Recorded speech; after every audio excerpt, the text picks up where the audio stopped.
Assalamualaikum warahmatullahi wabarakatuh.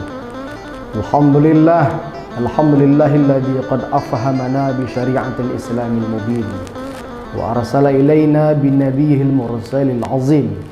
Asyhadu an la ilaha illallah al-malikul haqqul mubin wa asyhadu anna sayyidana wa nabiyyana Muhammadan abduhu wa rasuluh shadiqul wa'dil amin.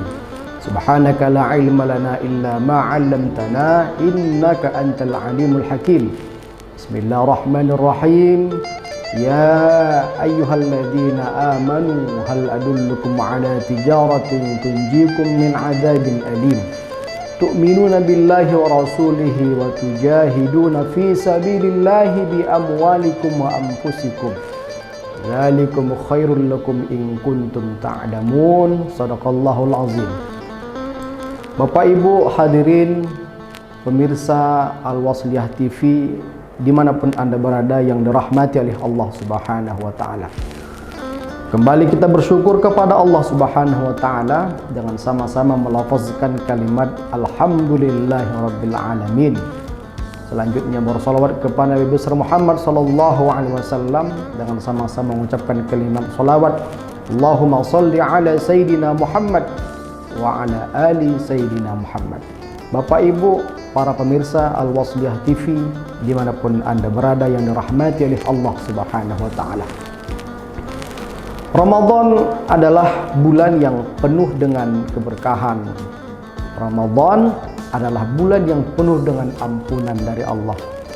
Ramadan adalah bulan yang penuh dengan keberkahan. Selain itu Ramadan juga bulan yang penuh dengan maghfirah, ampunan dari Allah Subhanahu wa Ta'ala. Dalam momentum Ramadan yang kita kenal dengan puasa Ramadan, terkait dengan ayat yang menjadi sebuah bagian landasan tentang kewajiban berpuasa. Bismillahirrahmanirrahim. Ya ayyuhalladzina amanu kutiba alaikumusiyam kama kutiba 'alal ladzina min qablikum la'allakum tattaqun. Ayat ini adalah ayat tentang kewajiban berpuasa yang mana sudah dijalankan oleh orang-orang terdahulu kita. Tujuan daripada puasa itu yang kita laksanakan dalam suci Ramadan ini adalah membentuk seorang manusia hamba Allah yang bertakwa kepada Allah Subhanahu wa Ta'ala. Kita yakin, kita sangat mengerti bahwa takwa itu adalah menjalankan perintah Allah Ta'ala dan meninggalkan dari seluruh apa yang telah dilarang oleh Allah Subhanahu wa Ta'ala. Ada orang yang menyebutkan bahwa bagaimana konteks puasa itu, apakah berat dilaksanakan atau mudah untuk dilaksanakan. Sesungguhnya puasa itu adalah kalau mengacu kepada bagian kondisi manusia, berat untuk dilaksanakan, berat untuk dilakukan dalam kehidupan yang maksimal untuk bisa menjemput sebuah nilai ibadah puasa yang baik. Apakah mungkin dia sedang sakit, ataupun mungkin dia dalam keadaan berpergian, atau dalam kondisi-kondisi tertentu yang pada akhirnya terhadap perintah Allah Subhanahu wa Ta'ala yang dibenturkan dengan keadaan pribadi, bisa saja pada akhirnya akan bernilai sulit untuk dilaksanakan. Tapi orang-orang yang bertakwa, yang pada akhirnya dia yakin bahwa kewajiban berpuasa itu memang harus dilaksanakan, pada akhirnya dia akan melaksanakan ibadah puasa itu dengan penuh ketundukan dan kepasrahan di hadapan Allah Subhanahu wa Ta'ala. Nah, Bapak Ibu para pemirsa Al-Wasliyah TV yang dirahmati oleh Allah Subhanahu wa Ta'ala, melaksanakan perintah Allah tentunya bukan hanya sebatas pelaksanaan yang pada akhirnya menjalankan sebuah kewajiban saja, tapi pelaksanaan perintah Allah Ta'ala itu mesti ada penanaman jiwa-jiwa ikhlas di dalamnya. Ikhlas, tunduk, patuh, pasrah di hadapan Allah Subhanahu wa Ta'ala. Meskipun kadang-kadang kondisinya terhimpit terhadap sebuah kegiatan duniawi yang ada di bulan suci Ramadan ini, tapi dia penuh dengan keikhlasan, tunduk, patuh dia di hadapan Allah Subhanahu wa Ta'ala. Karena itu Bapak Ibu jamaah yang dirahmati oleh Allah Subhanahu wa Ta'ala, salah satu bagian ibadah yang mesti harus ditanamkan dalam kehidupan kita untuk kemudian kita mendapatkan nilai ibadah yang baik di hadapan Allah adalah ibadah-ibadah yang mesti ditanamkan di dalamnya keikhlasan di dalam praktek ibadah tersebut. Kurang lebih Al-Quran menyebutkan kata ikhlas itu ada sebanyak 31 kali dalam Al-Quran. Ini adalah menjadi sebuah bagian hal yang patut untuk kita cermati bersama, bahwa sesungguhnya ibadah adalah bentuk keikhlasan. Keikhlasan itu adalah juga bagian daripada ibadah. Maka ibadah tidak bisa dilepaskan dari bentuk keikhlasan kepada Allah Subhanahu wa taala. Dalam Al-Quran pada surah Az-Zumar ayat 11 dikatakan Allah Subhanahu wa taala berfirman, Bismillahirrahmanirrahim, Qul inni umirtu an a'budallaha mukhlishan lahuddin. Katakanlah, sesungguhnya aku diperintahkan untuk menyembah Allah Subhanahu wa taala dan menanamkan keikhlasan dalam ketaatan kepada Allah Subhanahu wa taala. Nah, ayat ini pada akhirnya menjadi sebuah bagian refleksi dalam kehidupan kita, bahwa sesungguhnya ikhlas itu memang harus ada dalam kehidupan kita. Ikhlas itu memang harus ada dalam ibadah ini.